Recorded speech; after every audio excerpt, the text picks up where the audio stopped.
আপনার যদি মনে হয় এখানে আর্থিক কোনো সমস্যা আছে না, আর্থিকভাবে অনিয়ম করা হয়েছে, আপনি আমার থেকে হিসাব নেন। সে বলছে আমি তাকে হিসাব দিছি, তার হিসাব পছন্দ হয় নাই। আপনার যদি হিসাব পছন্দ না হয় আপনি বাংলাদেশ ব্যাংকের কাছে যান। মানে স্টানবাজি একটা জিনিস, আর হলো গিয়া কোনো জিনিস সুষ্ঠুভাবে প্রসেস ফলো করে করা একটা জিনিস। স্টানবাজি যে কেউ করতে পারে। স্টানবাজি যদি করা হয় তাহলে হিরো আলম এবং খায়রুল দেয়ানের সাথে যোগদান করতেই পারে, ওইটাই করা যায় আর কি। এই মানে আমাদের সাথে এসে মনে হয় না যে স্টানবাজি এই ব্যাপার করে খুব একটা কারো লাভ হবে, বরং এর মধ্য দিয়ে আসলে জুলাইকে বিতর্কিত করারই একটা প্রচেষ্টা করা হচ্ছে। তো আমি কিছু আসলে চিন্তার খোরাক আপনাদেরকে যোগাতে চাই। শুরুটা হয়েছে দেখেন, লাস্ট কিছুদিন ধরে বাংলাদেশে একটা আনস্টেবিলিটি চলতেছে। শুরুটা হয়েছে চট্টগ্রামে গুপ্ত লেখার মধ্য দিয়ে। গুপ্ত লেখা হলো, সেইটা কাটা হলো, তার মধ্য দিয়ে ছাত্রদের মধ্যে মারামারি, ক্যাম্পাসে অসন্তোষ। পরের দিন রাজশাহীতে, ঈশ্বরদীতে, কুমিল্লা সব বাংলাদেশের বিভিন্ন জায়গার ভিতরে হামলা। ঢাকা বিশ্ববিদ্যালয়ের বিজয় ৭১ হলে হামলা। তার দিন বাংলাদেশের ইতিহাসেরই সব থেকে ন্যাক্কারজনক ঘটনার একটা ঘটেছে যে কখনো বিশ্ববিদ্যালয়ের সাংবাদিক সমিতির নির্বাচিত প্রেসিডেন্ট সেক্রেটারির গায়ে ছাত্রলীগ যে এত বছর ফ্যাসিজম চালাইছে তারাও হাত দেয়নি, কিন্তু এই ঘটনা ঘটছে। এবং এর মধ্য দিয়ে ক্যাম্পাসকে উত্তপ্ত করা হয়েছে। বৈষম্য বিরোধী ছাত্র আন্দোলনকে বিতর্কিত করা হলো এর মধ্য দিয়ে। আপনারা দেখতে পেয়েছেন যে জুলাইয়ের অনেক নেতা, আসিফ মাহমুদ সহ, তারপরে সার্জিস আলম সহ, এরকম অনেককে আসলে বিতর্কিত করেছে লাস্ট কিছুদিন ধরে। আমরা একটা জিনিস আপনাদেরকে ছোট্ট একটা কোয়েশ্চেন করতে চাই। আপনাদের কেন মনে হয় প্রত্যেকটা এই যে এক একটা জিনিস ঘটছে, এই জিনিসগুলো আসলে বিচ্ছিন্ন ঘটনা, একটার সাথে একটা কেন সিঙ্ক্রোনাইজেশন নাই? এগুলো প্রত্যেকটার সিঙ্ক্রোনাইজেশন আছে, এবং প্রত্যেকটাই কোনো একটা গ্রুপ অফ পিপল একটা নির্দিষ্ট এজেন্ডাকে কেন্দ্র করে এই জিনিসগুলো ঘটাচ্ছে। এটা যে কেউ হইতে পারে, এটা হইতে পারে তাদের যে গং আছে সিআরআই, তারা এটা করতে পারে, যারা গণভোটের এই ইস্যুটাকে এখন করতে চায় না, বাস্তবায়ন করতে চায় না, আর এসে তারা এই জিনিসটা করতে পারে। টোটাল জুলাইয়ের যে সার্কেল আছে, নেতৃত্ব বিতর্ক করে জুলাইয়ের প্ল্যাটফর্মকে বিতর্কিত করার মধ্য দিয়ে তারা এই কাজ করতে পারে। অন্য বিভিন্ন গ্রুপ আছে যারা আসলে ওই যে আমরা যেটা বলি যে ডিভাইড অ্যান্ড রোল, ভাগ করো এবং করো। ব্রিটিশরা তো আমাদের আর কিছু দিয়ে যাক আর না যাক এই জিনিসটা শিখিয়ে দিয়ে গেছে। তো জুলাইয়ের শক্তিগুলোকে বিভক্ত করে বিএনপিও জুলাইয়ের শক্তি, জামাতও জুলাইয়ের শক্তি, ছাত্রদল জুলাইয়ের শক্তি, বাংলাদেশে কেবলমাত্র বাংলাদেশের সকল রাজনৈতিক শক্তি জুলাই তৈরি করার এইটা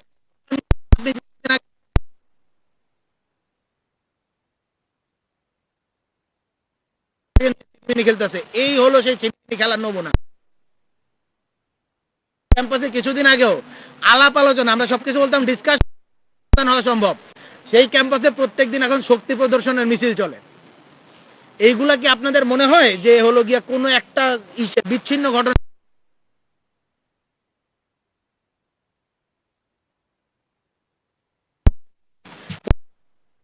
পারলাম নিউজ মিডিয়া আপনাদের মারফত আমরা জানতে পারলাম,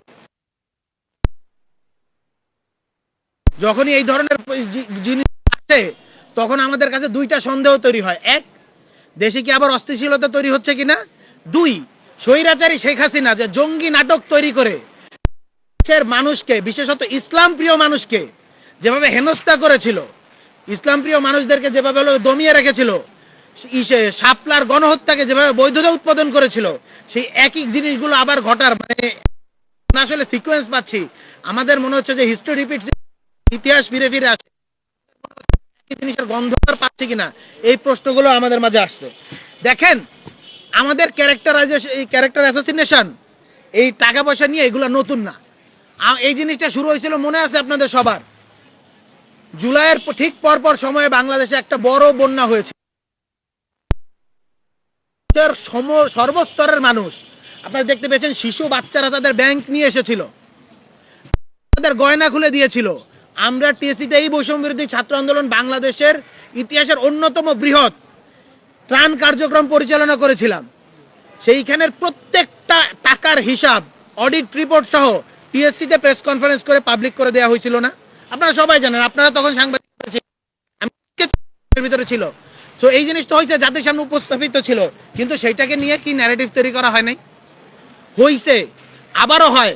আপনারা দেখেন আসিফ মাহমুদের এপিএস কে নিয়ে নোংরামি করা হলো, এনসিপি নেতা গাজী সালাউদ্দিন তানভীরকে নিয়ে নোংরামি করা হলো, হাসনাত আব্দুল্লাহকে নিয়ে একই কথা বলা হয়েছে, মাহমুদা মিতু যিনি সংরক্ষিত আসনে নারী নেত্রী হিসেবে যাচ্ছেন তার নোংরামি করা হয়েছে।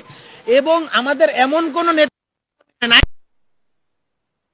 এমন কোন নেতাকে নিয়ে আর্থিক কেলেঙ্কারের নোংরামি কিন্তু কেউ কোনোদিন প্রমাণ করে। এইটা আসলে প্রত্যেকবারই একই ধরনের, এগুলো আসলে পুরানো হয়ে গেছে। এই কার্ড বাংলাদেশের মানুষ আর খায় না। এবং আপনারা যে এই পোস্টগুলো দিয়েছেন, যে অভিযোগ করেছেন, ওই কমেন্ট বক্স করেছে। এবং আমি সরি টু সে, আমি এই কথাটা বলতে চাই না, বাংলাদেশের প্রশাসন তো লাস্ট 2টা বছরে খুব কাছ থেকে দেখছি। শেখ হাসিনার আমলে আমাদেরকে যখন হলো কি আমরা গুম নিয়ে বাংলাদেশের প্রথম কথা বলেছিল, সেই সময় তৎকালীন ছাত্র অধিকার পরিষদ, যারা পরবর্তীতে ছাত্র শক্তি হয়েছে এবং পরবর্তীতে নেতৃত্ব দিয়েছে, তারা কিন্তু সময় গুমের আয়না বাংলাদেশে প্রতিবাদ। আমরা এখানে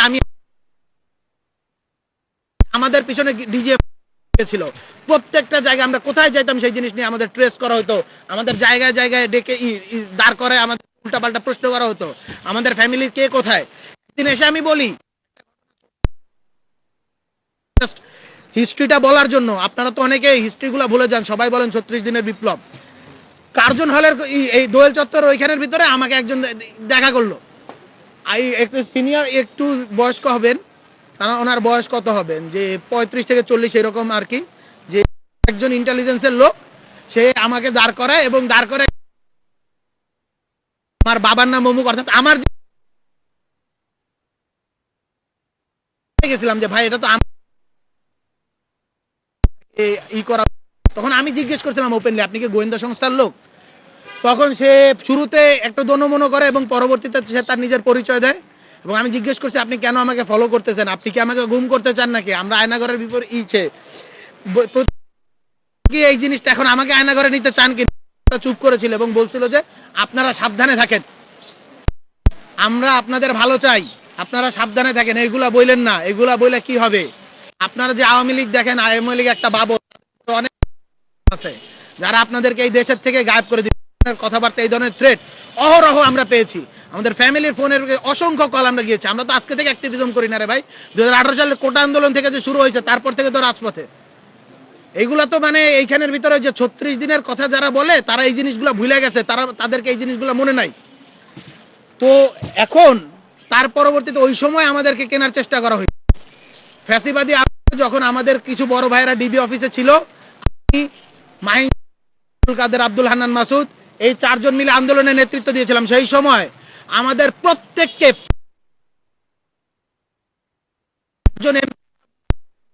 করা হয়েছিল, যার বিনিময়ে আন্দোলন থামায় দেওয়ার জন্য। আমরা সে দিয়ে আমি উচ্চারণ করতে পারতাম কোন টাকাটা দিছি। তো যে এখানে 500 কোটি টাকার অফার এখানে রিজেক্ট করছিলাম, আজকে 1 কোটি টাকা সিএচআর ফান্ড, যেটা কিনা বাংলাদেশ ব্যাংকের অডিট দ্বারা এখানে ওই 2 টাকা